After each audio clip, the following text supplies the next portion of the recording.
सांध्य पाठ्यक्रम को आप समस्त को स्वागत करुच्ची। आमे पढ़ुले 1967 नवेम्बर मासर नवज्योतिर संपादकीय जहाँ सरी नाला अधा होता। आज पढ़ा आत्मविश्लेषण।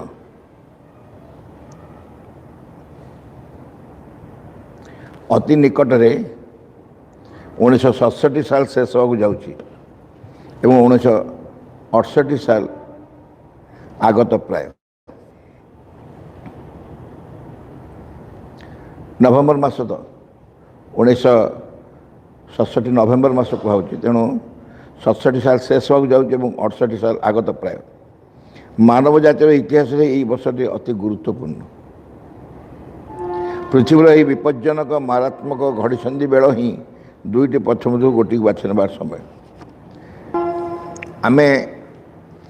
एबे भी भावुचु जे बहुत घड़ीसंधि समय।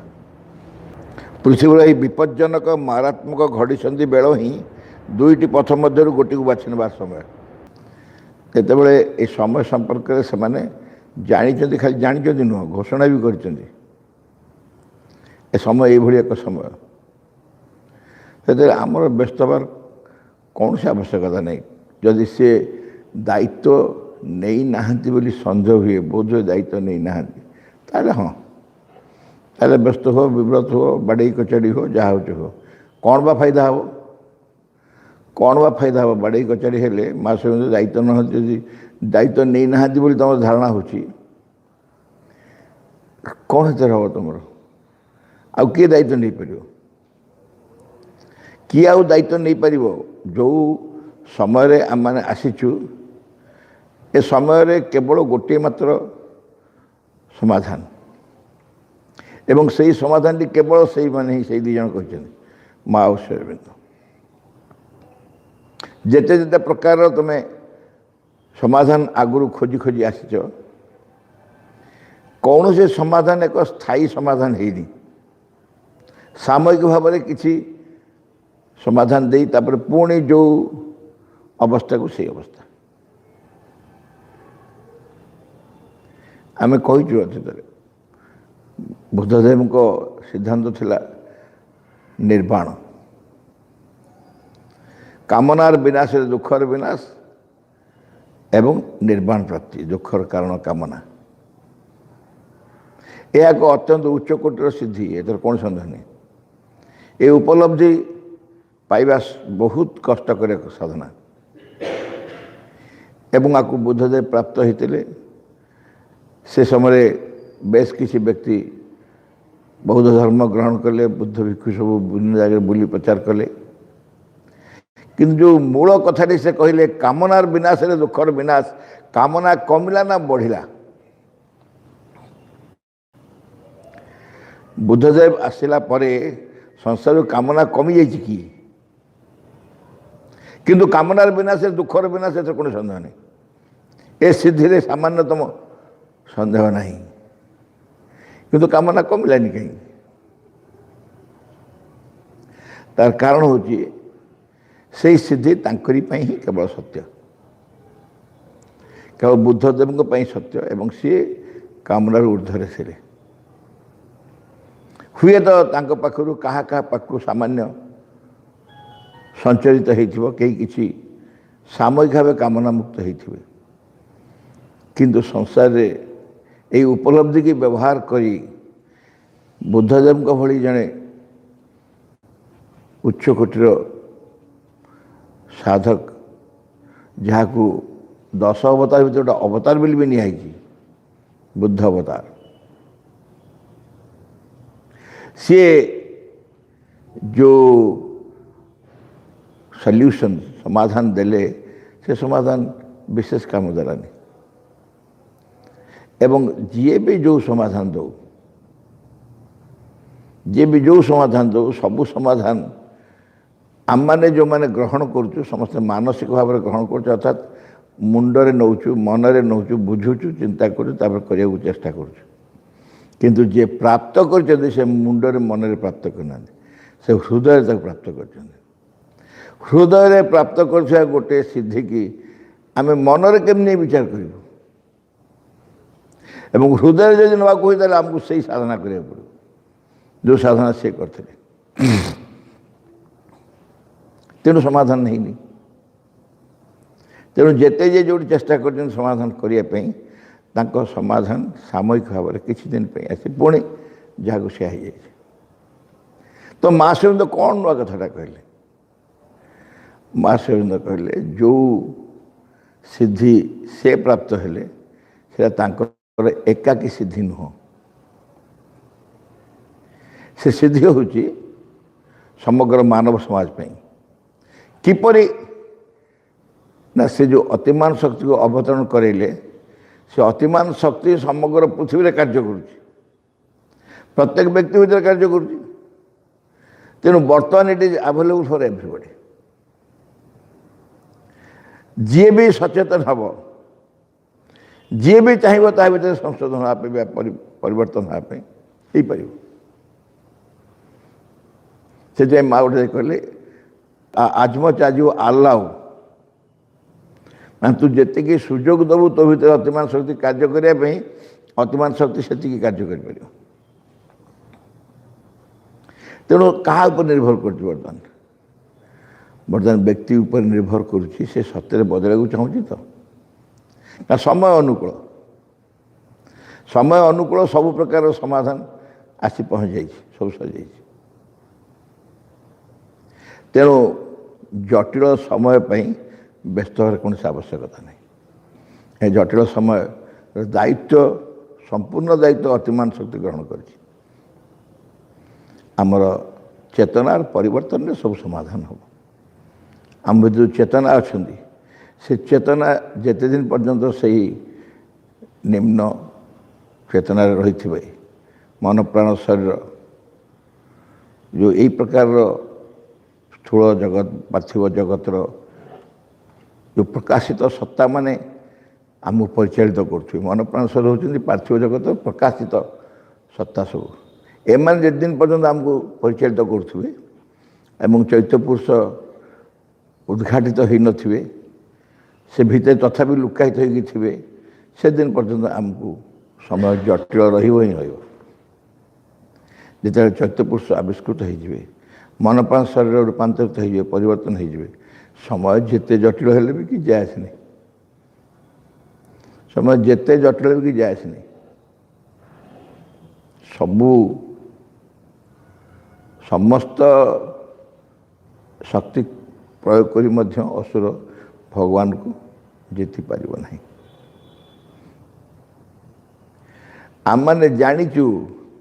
जो ड्रामा चली ड्रामार लास्ट शोटा कौन आम जानीचु मझे जिते सब जटिल समय परिस्थिति सब आम कहुच्छी ये सब मझी मझिया सीन सब दृश्य सब रामायण जदि आरंभ है आम जाचु शेष रावणर मृत्यु अनिवार्य आ मझे सीता चोरी हेले सी आउ कौन है जदि किए मुसुकुचे कहीं मुसुकु सीता चोरी है सी सीता चोरी ये सब मिछि मिछिका असल सत कौन है रावण मर रावण को रक्षा कर कि ना अल्टीमेट ट्रुथ जिते असत्यर पराजय हो अंधकार पराजय हो अज्ञानतार पराजय हो ये हूँ अल्टीमेट ट्रुथ आम येस नोर की जायस नहीं आम येस नोर किसी भी जायस नहीं सेते बेले जदि जन सत्य अनुभव कहु निज अनुभव कहु जे वास्तविक ए समय एमती केवे भी रही परिवर्तन निश्चय अनिवार्य आमे चेष्टा करूँ बा न करूँ आमे इच्छा करूँ बा न करूँ किसी आसनी आमे चेष्टा कले आमे से किसी उपकृत हबू नकले भी हबू किंतु समय लगे अदरवाइज पृथ्वी परिवर्तन अनिवार्य हम निश्चय से समय ପ୍ରପତ୍ତି କହୁଛନ୍ତି ବିପଜ୍ଜନକ ମାରାତ୍ମକ ଘଡ଼ିଛନ୍ତି ଭଳି ଦୁଇଟି ପଥ ମଧ୍ୟରୁ ଗୋଟିକୁ ବାଛି ନେବାର ସମୟ ଏ ବର୍ଷର ଆରମ୍ଭରେ ଶ୍ରୀମାଙ୍କ ବାଣୀରେ ଅତି ସ୍ପଷ୍ଟ ହୁଏତ ସତ୍ୟର ପଥ କିମ୍ବା ରସାତଳର ପଥ। ସେ ବାଣୀ କ'ଣ ମନେ ଅଛି? କାଲି ଆମେ କଥା ହେଉଥିଲେ men, countries and continents, the choice is imperative, truth or abyss, ସତ୍ୟ ଅଥବା ରସାତଳ। ମଣିଷମାନେ ଦେଶମାନେ ମହାଦେଶ ସକଳ ବାଛନୀୟ ଅନ୍ୟ ପନ୍ଥା ନାହିଁ ସତ୍ୟ ଅଥବା ରସାତଳ। ଏ ଦୁଇଟାରୁ ତୁମକୁ ଗୋଟେ ଚୁଜ୍ କରିବାକୁ ପଡ଼ିବ। ଯିଏ ରସାତଳ ଚୁଜ୍ କରିବ ସେ କାହିଁକି ସୁପ୍ରାମେଣ୍ଟାଲ ବିଷୟ ଜାଣିବାକୁ ଚାହିଁବ? ଆଉ ଯିଏ ସତ୍ୟ ଚୁଜ୍ କରିବ ତାର ତ କୋର୍ସରେ ଗୋଟିଏ ମାତ୍ର ସବଜେକ୍ଟ ଆଉ ସୁପ୍ରାମେଣ୍ଟାଲ, ତା କୋର୍ସରେ ଗୋଟିଏ ସବଜେକ୍ଟ ସୁପ୍ରାମେଣ୍ଟାଲ ହିଁ ତା ପାଇଁ ସବୁକିଛି। ତେଣୁ ତାର ନିର୍ଦ୍ୱନ୍ଦ୍ୱରେ ଚୁଜ୍ କରିବାର କୌଣସି ଅସୁବିଧା ନାହିଁ। ନିର୍ଦ୍ୱନ୍ଦ୍ୱରେ ଚୁଜ୍ କରିବ ମୋ ପାଇଁ ସତ୍ୟ। ଶେଷ ପ୍ରାୟ ଏଇ ବର୍ଷଟିରେ ଆମମାନେ ଏଇ ଗୁରୁତ୍ୱପୂର୍ଣ୍ଣ ବାଣୀର ମର୍ମ କି ଭାବରେ ଗ୍ରହଣ କରି ଜୀବନ ଏହାକୁ ରୂପ ଦେଇଛୁ ତାହାକୁ ବର୍ତ୍ତମାନ ଆତ୍ମବିଶ୍ଳେଷଣ କରି ଦେଖିବାର ବେଳ। ଆମେ ସତ୍ୟକୁ ଗ୍ରହଣ କରିଛୁ ନା ନାହିଁ? ଆଚ୍ଛା, ଆମେ ଜାଣିପାରିବୁନି, ଆମେ ଜାଣିପାରିବୁନି ସତ୍ୟ ଆମେ ସତ୍ୟ ଗ୍ରହଣ କରୁଛୁ କି ନାହିଁ? କିଏ ଏତେ ନିର୍ବୋଧ ଅଛି କହିବି ନାହିଁ ମୁଁ ଜାଣିପାରୁନି? ଜାଣିପାରୁନୁ କେମିତି ମିଛ କହୁଛୁ, ଅନା କରୁଛୁ ନା? କିଏ ଜାଣିପାରିବନି ମୁଁ କାହାକୁ ଗ୍ରହଣ କରିଛି, ସତ୍ୟକୁ ନା ନାହିଁ? ଆରେ ସତ୍ୟକୁ ଗ୍ରହଣ କଲେ ନିଜେ ନିଜେ ଅନୁଭବ କରି ଆମେ ସତ୍ୟକୁ ଗ୍ରହଣ କରୁଛୁ। ଭିତରଟା ପ୍ରଜ୍ୱଳିତ, ମୁଖମଣ୍ଡଳ ଉଲ୍ଲସିତ, ଆଲୋକିତ। ସତ୍ୟକୁ ଗ୍ରହଣ କରିବା ମାନେ ଆମର ସମସ୍ତ ମନ ପ୍ରାଣ ଶରୀର ସବୁ ଭିତରେ ଏକ ସତ୍ୟର ଉପସ୍ଥିତି ଅନୁଭବ ହେବ। ତେବେ ଯାହାର ହେଉନାହିଁ ଏସବୁ ସେ ସତ୍ୟ ଗ୍ରହଣ କରିବା ପରଦିନ ହେବନି। ଆଗରୁ କହିଲେନି ଗୋଟେ ମାନେ ଆମେ ପଢ଼ିଲୁ ଗୋଟେ ହଠାତ୍ ହେଇଯିବନି, ଗୋଟାଏ ଦିନରେ ହେବନି, ସାଙ୍ଗେ ସାଙ୍ଗେ ହେଇଯିବନି କୌଣସି କିଛି, ସମୟ ଲାଗିବ। କିନ୍ତୁ ଭିତରେ ଗୋଟେ ସ୍ୱୀକୃତି ଦରକାର। ସ୍ୱୟଂ ଥରେ କହିଲେ, ସେ ବାଣୀ ବି ଆମ ପାଠ୍ୟକ୍ରମରେ ଆସିଛି କିଛି ଦିନ ତଳେ, ଯେ ୟାକୁ ବିଶ୍ୱାସ କରିବା ଦରକାର, ଗ୍ରହଣ କରିବା ଦରକାର। ଆଟଲିଷ୍ଟ ବିଶ୍ୱାସ କରୁ ଯେ କଥା ହେବା ଦରକାର ବୋଲି, ଗୋଟେ ରୂପାନ୍ତର, ଗୋଟେ ପରିବର୍ତ୍ତନ ହେବା ଦରକାର ବୋଲି ସେ ବିଶ୍ୱାସ କରୁ ଅନ୍ତତଃ। ତା ବି ଯଦି କରିବନି ତାହେଲେ ସେ ମୋତେ ଗ୍ରହଣ କରିନି କି ମୋ ଯୋଗକୁ ଗ୍ରହଣ କରିନି। ସେମିତି କହିଲେ ଏ ପରିବର୍ତ୍ତନ ଅବଶ୍ୟମ୍ଭାବୀ ନିଶ୍ଚୟ ହେବ। ମୁଁ କରିପାରୁନି ସେ ଅଲଗା କଥା, କିନ୍ତୁ ହେବ ନିଶ୍ଚୟ। ଏଇଭଳି ଗୋଟେ ବିଶ୍ୱାସ ଯଦି ଆସୁନାହିଁ, ହେବା ଉଚିତ ବୋଲି ବି ଜଣେ ଭାବୁନାହିଁ, ଏପରି କହି ଯଦି ଉଚିତ ବୋଲି ଜଣେ ଭାବୁ ଏ ହେବା ଦରକାର, ତାହେଲେ ସେ ମୋତେ କି ମୋ ଯୋଗକୁ ଗ୍ରହଣ କରୁନି। ଏପର୍ଯ୍ୟନ୍ତ ଯଦି ଆମମାନେ ଅନ୍ଧ ଓ ଅଜ୍ଞାନ ଏବଂ ସତ୍ୟ ପଥରେ ଆଲୋକ ଲାଭ କରି ନାହୁଁ, ତଥାପି ବର୍ତ୍ତମାନ ମୁହୂର୍ତ୍ତରେ ଆମମାନଙ୍କୁ ଦୃଢ଼ ସଂକଳ୍ପ ହୋଇ ସତ୍ୟର ଆଶ୍ରୟ ନେବାକୁ ହେବ। ଅନ୍ଧକାରମୟ ଅତୀତ ଜୀବନକୁ ଦୂରକୁ ଫିଙ୍ଗି ଦେଇ ଏକ ଜ୍ୟୋତିର୍ମୟ ଭବିଷ୍ୟତ ପଥର ପଥିକ ହେବାକୁ ହେବ। ଅନ୍ୟ ପନ୍ଥା ନାହିଁ, ବାଛନୀୟ ଅନ୍ୟ ପନ୍ଥା ନାହିଁ, ଆଉ କୌଣସି ସବଷ୍ଟିଚ୍ୟୁଟ୍ ନାହିଁ, କୌଣସି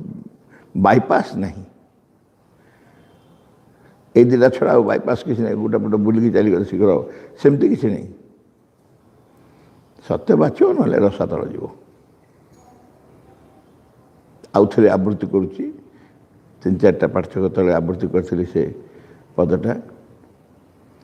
ହେ ମଣିଷ ମାନେ, ହେ ଦେଶ ସକଳ ଆଉ ମହାଦେଶ ସକଳ, ଏବେ ସମୟ ଆସିଛି ବାଛିବାକୁ ହେବ ସତ୍ୟ ଅଥବା ରସାତଳ। ଏବେ ସମୟ ଆସିଛି ବାଛିବାକୁ ହେବ ସତ୍ୟ ଅଥବା ରସାତଳ। ଏବେ ଆଚ୍ଛା, ଯେତେବେଳେ ଗୋଟେ ସମୟ ଆସିଥାଏ ସତ୍ୟ ଆଉ ରସାତଳ ଭିତରୁ ବାଛିବାକୁ ଗୋଟେ ସମୟ ଆସିଥାଏ, ଆମ ପାଇଁ ଗୋଟେ ଅପସନ୍ ଦିଆ ହେଇଥାଏ। ସେ ସମୟଟା ଗୋଟେ ଗୁରୁତ୍ୱପୂର୍ଣ୍ଣ, ଅତି ଗୁରୁତ୍ୱପୂର୍ଣ୍ଣ ମହତ୍ତ୍ୱପୂର୍ଣ୍ଣ ସମୟ ନା ନାହିଁ? ସେ ସମୟକୁ କେମିତି ସମ୍ମୁଖୀନ ହେବା? पूरा विषाद कौन करिया भाई गोटे कौन समय आसी कहते ए दुटार गोटे कौन ग्रहण करा पड़ो कौन कर सत्यटा केमती कौन जानी रसातल तो कष्ट कौन एमती कह मुझे सुखई कह गोटे सुजोग मिली भाई एत दिन सत्य को बाछापी सत्य और रसातल दुईटा आम जाचु सत्य और रसातल भर फरक कौन यही सुजोग आम जीवन गोटे मिली प्रथम की आमको सत्य को बाछा पड़ो ये सुजोग आगुरी आस ना कि भाग्यवान सत कहत भाई आमको कि सुजोग मिलला सत्य बाछापी साहसर सहित उत्साह सहित प्रबल विश्वास सहित सत्य को बाछा पड़ो तेणु यही हूँ असल कथा असल पथ अंधकारमय अतीत जीवन को दूर को फिंगी एक ज्योतिर्मय भविष्य पथ कहवाक हम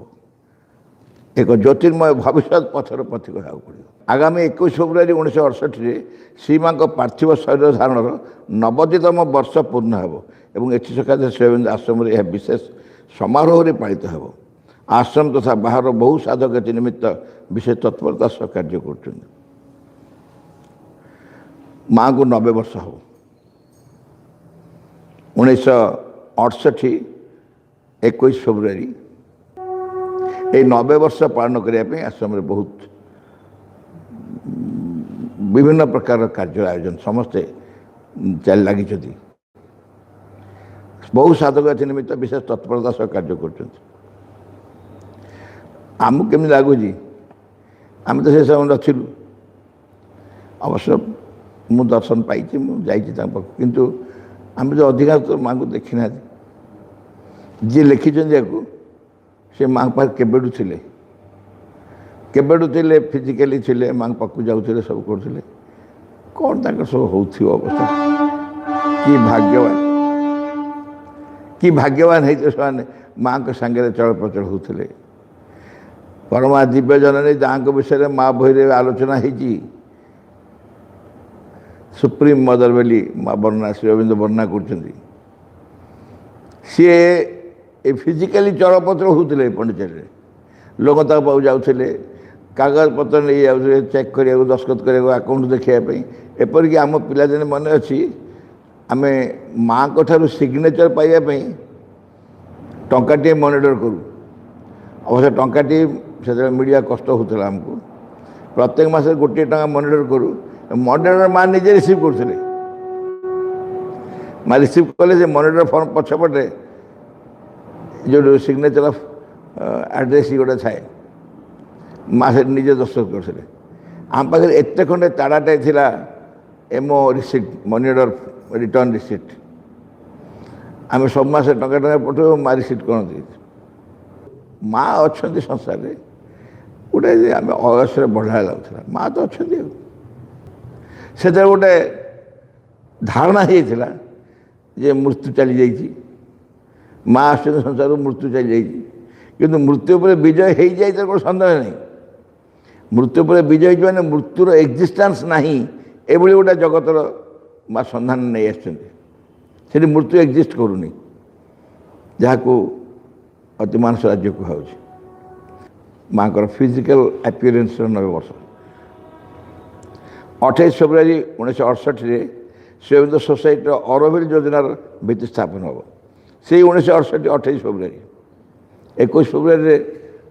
माँ को 90 वर्ष पूर्ण हम एवं 21 पर 28 फेब्रुआरी अरविल फाउंडेशन दिहब मानव समाज रे ऐक्य और संगति स्थापन निमित्त एक पूर्ण अध्यात्म भित्ति श्रीअरविंद आश्रम पंडित ठारू उत्तर को समुद्र कूल 4 माइल दूर में अरविल नामक जो सहर प्रतिष्ठा होगा जाऊँगी तार गुरुत्व भारत सरकार तथा यूनेस्को विशेष भाव हृदयंगम करी एथे सहयोग कर अति आनंदर विषय यूनेस्को फाइनेंशियल अन्य विभिन्न प्रकार सहयोग करते एथे सहयोग कर प्रत्येक देशर एक बालक और एक बालिका प्रतिनिधि आसी यही उत्सव में प्रतिनिधित्व करेंगे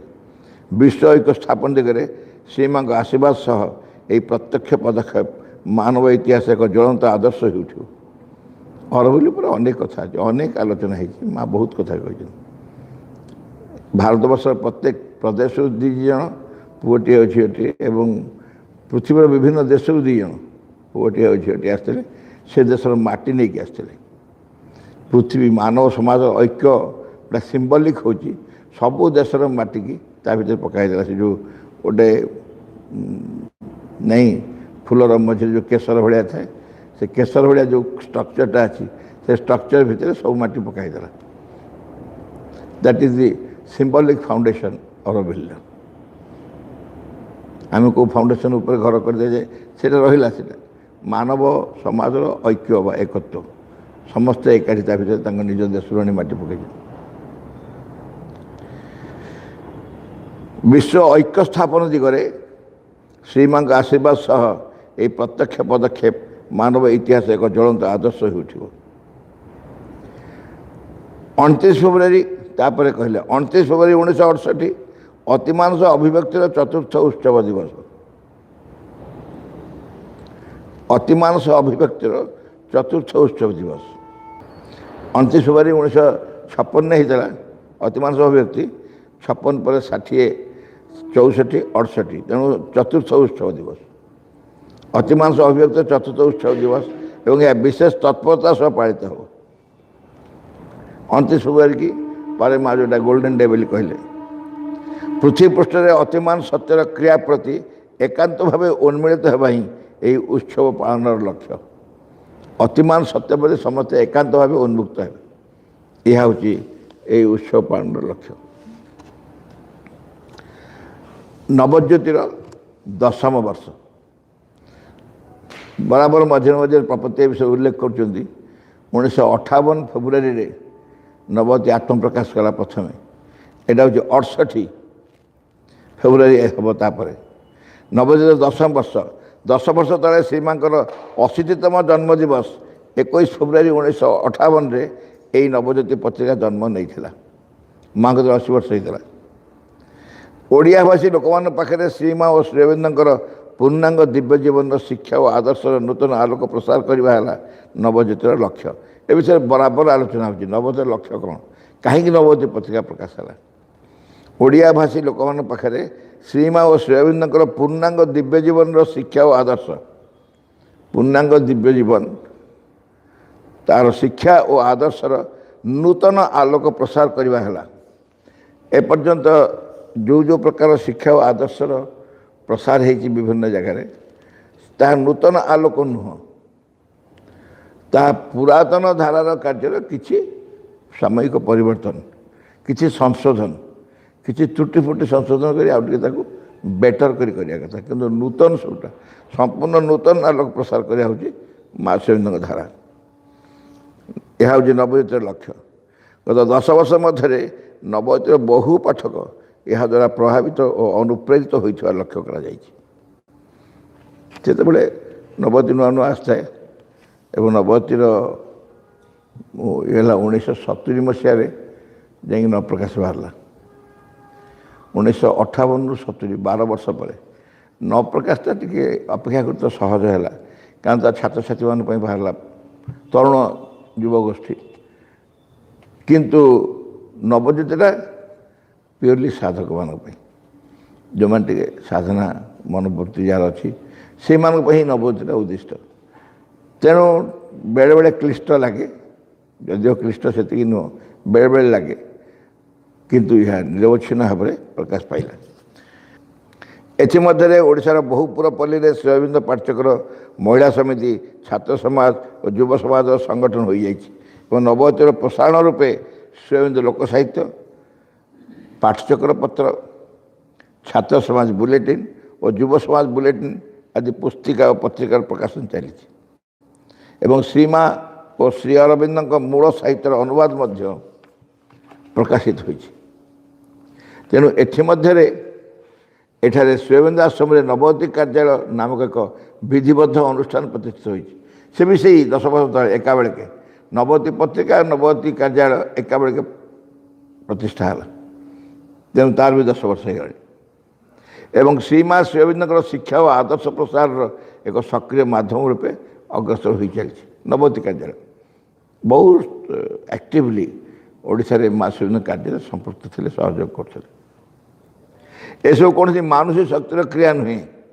ବର୍ତ୍ତମାନ ଜଗତରେ ଯେ ଦେବ ମୁହୂର୍ତ୍ତର ଆଗମନ ଏବଂ ଏହାର ପଶ୍ଚାତରେ ଯେ ଅତିମାନ ସତ୍ୟର ପ୍ରଭାବ ଏକ ନୂତନ ନିର୍ଦ୍ଦେଶ ଦେଇ ପରିଚାଳନା କରିଚାଲିଛି, ଏହା ସ୍ପଷ୍ଟ ଅନୁଭୂତ ହେଉଛି। ସେତେବେଳେ ନୂଆ ନୂଆ ଯେତେବେଳେ କାମ କରୁଛେ ସମସ୍ତେ କି ଭିଗର କି ଅବଶ୍ୟ କିଛିଟା ଇମୋସନାଲି ହେଇଥାଏ, ପରେ ପୁଣି ଇମୋସନ୍ କଟିଗଲେ ଚାଲିଯାଏ, କିନ୍ତୁ କିଛିଟା ନିଶ୍ଚୟ ବାସ୍ତବ ଅନ୍ତରାତ୍ମିକ ଭିତରୁ ଏହି ନୂତନ ନିର୍ଦ୍ଦେଶ ଦେଇ ପରିଚାଳନା କରିଚାଲି ଯାହା ସ୍ପଷ୍ଟ ଅନୁଭୂତ ହେଉଛି। ଏହି ନବୋତି ଅନୁଷ୍ଠାନର ବିରାଟ ଓ ମହାନ ଲକ୍ଷ୍ୟ ତୁଳନାରେ ଗତ 10ଟି ବର୍ଷର କାର୍ଯ୍ୟକ୍ରମ ଅତି ସାମାନ୍ୟ ମାତ୍ର। କାରଣ ଏବେ କହୁନାହାନ୍ତି କେତେ ବର୍ଷ ହେଲା, ଏବେ କୁହନ୍ତୁ କେତେ ବର୍ଷ ହେଲା, 70ରେ 51 ବର୍ଷ ହେଇଗଲାଣି, 10 ବର୍ଷ କହିଥିଲେ 51 ବର୍ଷ ଧରି ନିରବଚ୍ଛିନ୍ନ ଭାବରେ ନବୋତି ପ୍ରକାଶ ହେଇ ଚାଲିଛି। ପରେ ନବପ୍ରକାଶ ବାହାରିଛି, ତାପରେ ପୂର୍ଣ୍ଣାଙ୍ଗ ଶିକ୍ଷାପତ୍ର ବାହାରିଛି, ପାଠ୍ୟକ୍ରମ ପତ୍ର ବାହାରିଛି, ଛାତ୍ର ସମାଜ ବୁଲେଟିନ୍, ଯୁବ ସମାଜ ବୁଲେଟିନ୍, ଅନେକ ପ୍ରକାର ପତ୍ରିକା ବାହାରିଛି। କିନ୍ତୁ ଏଇ ଦୁଇଟି ନବଜ୍ୟୋତି ଓ ନବପ୍ରକାଶ ନିରବଚ୍ଛିନ୍ନ ଭାବେ ପ୍ରକାଶ ହେଇ ଚାଲିଛି। ଗୋଟେ 4 ମାସରେ ଥରେ, ଆଉ ଗୋଟେ ପ୍ରତି ମାସରେ, ନବପ୍ରକାଶ ପ୍ରତ୍ୟେକ ମାସରେ। ବର୍ତ୍ତମାନ ମଧ୍ୟ ଏହା ଏକ ଶିଶୁ ଅନୁଷ୍ଠାନ ଏବଂ ଏହି ଲକ୍ଷ୍ୟ ଓ କାର୍ଯ୍ୟକ୍ରମର ସମର୍ଥକ ସକଳ ସଦିଚ୍ଛୁ ବନ୍ଧୁମାନଙ୍କର ସହଯୋଗକୁ ଆମେ ସ୍ୱାଗତ ଜଣାଉଛୁ। ଯେଉଁ ସକଳ ପାଠକ, ଲେଖକ, ବିଜ୍ଞାପନଦାତା ଓ ସହକର୍ମୀ ବନ୍ଧୁଗଣ ଏ ପର୍ଯ୍ୟନ୍ତ ନବଜ୍ୟୋତିର ବିକାଶରେ ସହଯୋଗ କରିଛନ୍ତି, ସେମାନଙ୍କ ନିକଟରେ ଆମେ କୃତଜ୍ଞ। ଭଗବତ ସେବକର ପ୍ରାର୍ଥନା। ବିଘ୍ନ ବିନାଶନ ହେ ଭଗବାନ, ଜୟ ହେଉ ତୁମର। ଆମମାନଙ୍କ ଅନ୍ତରରେ କିଛି ହେଲେ ଯେପରି ବିଘ୍ନ ନ ଘଟାଏ, ବିଘ୍ନ କିଛି ହେଲେ ଯେପରି ତୁମର ଆବିର୍ଭାବରେ ବିଳମ୍ବ ନ ଘଟାଏ।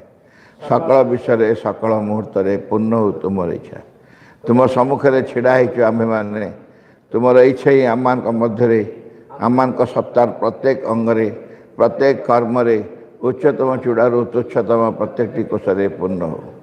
ତୁମଠାରେ ଆମମାନଙ୍କର ନିଷ୍ଠା ହୁଏ ଯେପରି ସର୍ବାଙ୍ଗୀନ ଚିରନ୍ତନ। ଆମମାନେ ଅନ୍ୟ ସବୁକିଛି ପରିହାର କରି ଚାହୁଁ ସମ୍ପୂର୍ଣ୍ଣ ରୂପେ ତୁମ ପ୍ରଭାବର ଅଧୀନରେ ରହିବାକୁ। ଆମମାନେ କେବେ ଯେପରି ନ ଭୁଲୁ ତୁମ ନିକଟରେ ଗଭୀର ଭାବରେ, ନିବିଡ଼ ଭାବରେ କୃତଜ୍ଞ ହୋଇ ରହିବାକୁ। ପ୍ରତି ମୁହୂର୍ତ୍ତରେ ତୁମେ ଆମମାନଙ୍କୁ ଯେଉଁ ଅପରୂପ ସମ୍ପଦ ସବୁ ଦାନ କରିଯାଉଛ, ସେସବୁର କିଛି ହେଲେ ଯେପରି ଆମମାନେ ଅପଚୟ ନ କରୁ। ଆମମାନଙ୍କର ପ୍ରତ୍ୟେକ ଅଙ୍ଗ ଯେପରି ତୁମ କାର୍ଯ୍ୟରେ ସହଚର ହୁଏ, ସେସବୁ ଯେପରି ପ୍ରସ୍ତୁତ ହୋଇ ଉଠନ୍ତି ତୁମର ସିଦ୍ଧି ସକାଶେ। ପରମ ସିଦ୍ଧିକର୍ତ୍ତା ହେ ଭଗବାନ, ଜୟ ହେଉ ତୁମର। ତୁମର ବିଜୟରେ ଦିଅ ଆମମାନଙ୍କର ଜ୍ୱଳନ୍ତ, ସକ୍ରିୟ, ଚରମ, ଅଟଳ ବିଶ୍ୱାସ। In the name of the mother, for the sake of the mother, by the power of the mother, with the strength of the mother, to all adverse, harmful being of force, I order to quit this place at once and forever.